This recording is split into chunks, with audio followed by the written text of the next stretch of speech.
Old Alabama Gardener. In this video, I'm going to give you some questions and answers and some tips that I have learned in making honey garlic. Now the biggest job when you're making garlic and honey, as I'm showing you here, is to get your garlic peeled, obviously. So I'm going to show you some tips about how I do it. Of course, first thing you got to do is get as much as you can of the skin off.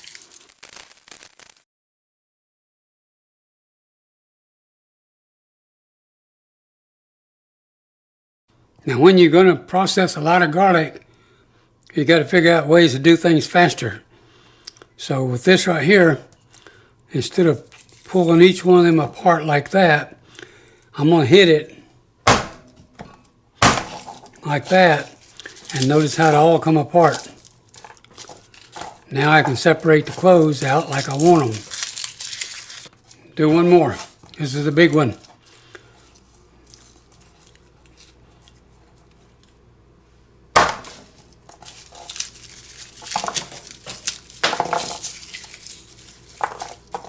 Now you need to have a good sharp knife, and it's best to cut this hard tip off right now. And then it goes in the bag. At this point, you could use some kind of garlic press to crush your garlic, but that's the slow way. We don't want to do that. So we don't use that. All right, so I've got 6 heads of garlic in here. I don't know how many cloves it is, but it's 6 heads. And so what we're going to do is we're going to show you how this goes when you've got a huge amount. Now first thing I'm going to do is close the bag over here on this end so that nothing gets out.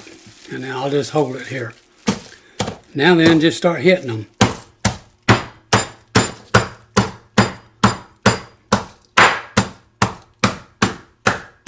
You don't have to mash it flat, just crush it some. Alright, that's it. Now you take that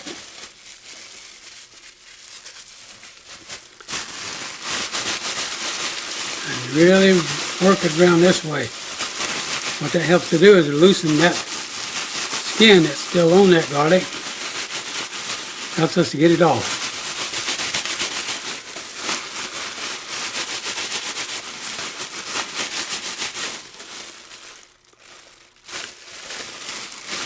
I didn't cut them though.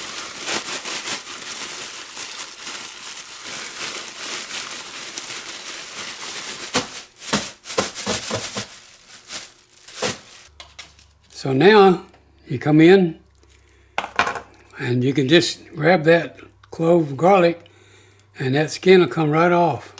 So here's a big clove. We just get a hold of it, pull it back a little bit.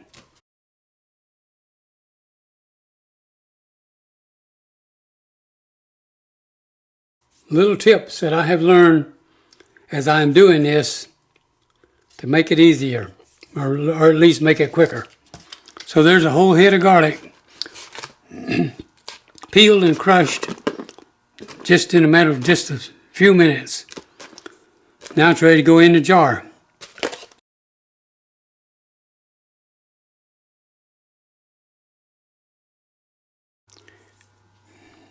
Now I get asked quite often, how much honey and how much garlic?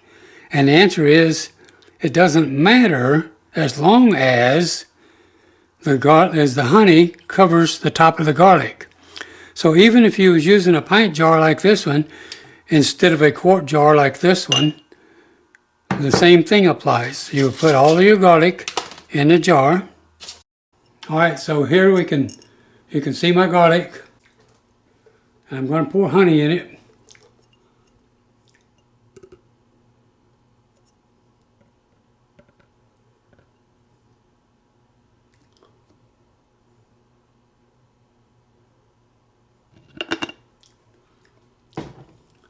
And so you can see that the honey is above the garlic.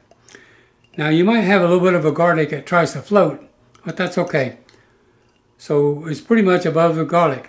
So that's what you want to do.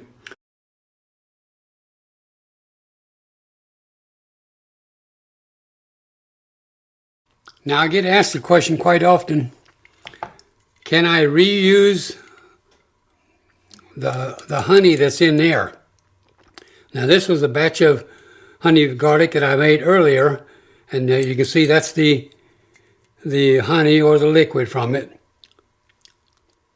So what I'm going to do is I'm going to show you why not. What I'm trying to show you is how thin this liquid is. I don't know how you can see it, but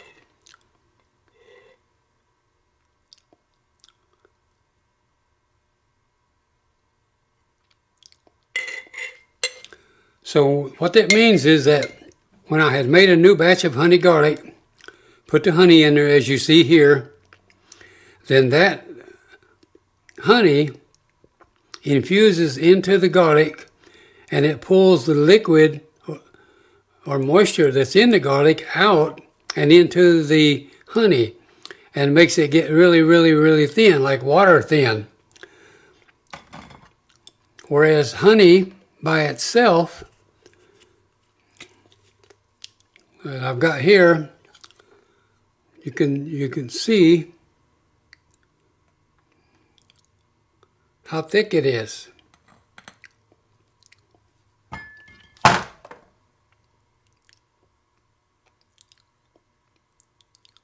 Now let me pour a little bit of this into the spoon.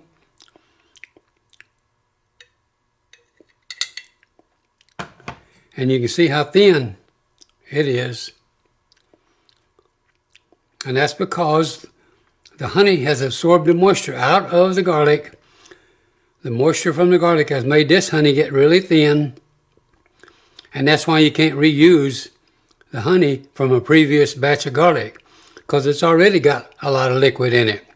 Now I had previously sterilized my jar with apple cider vinegar, but I want to put this glass weight on top of it to hold the garlic under the honey. So I'm going to sterilize this glass weight too.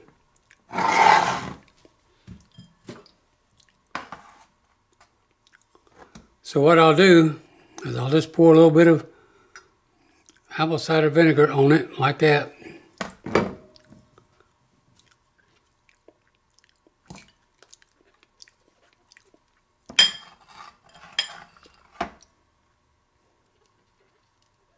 All the way around.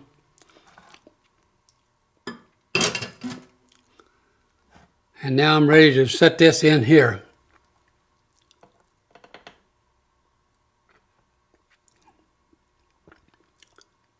And I'm going to push it down a little bit, make it go under the honey, which is holding all of the garlic down also. Yeah, I want the honey to be above the garlic. And then we'll put a lid on it.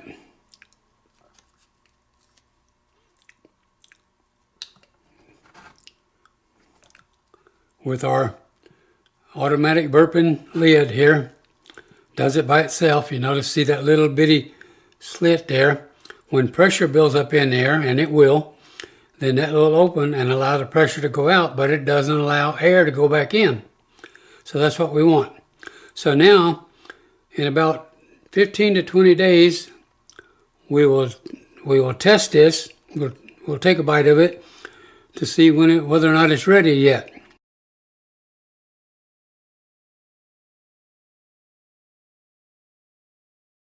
And I'm going to wipe the jar all the way around.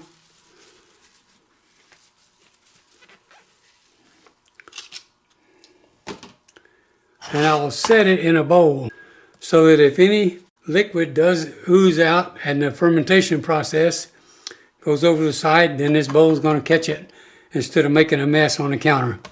So I'll set it over here on the back side of this counter and just leave it alone.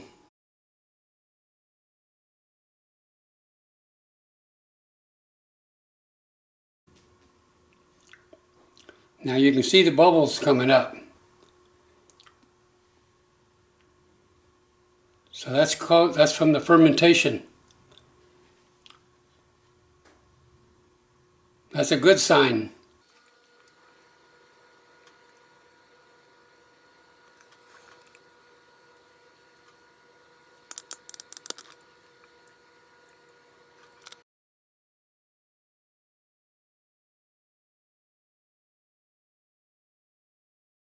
Now what I'm trying to show you here is how that green part up there is curved upward.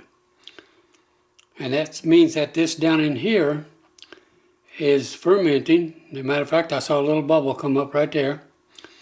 This is fermenting, producing a gas, and that gas is rising up to the top and causing this to bulge up. When it gets strong enough, this top part over here will open, as you saw me do then, and it all went down.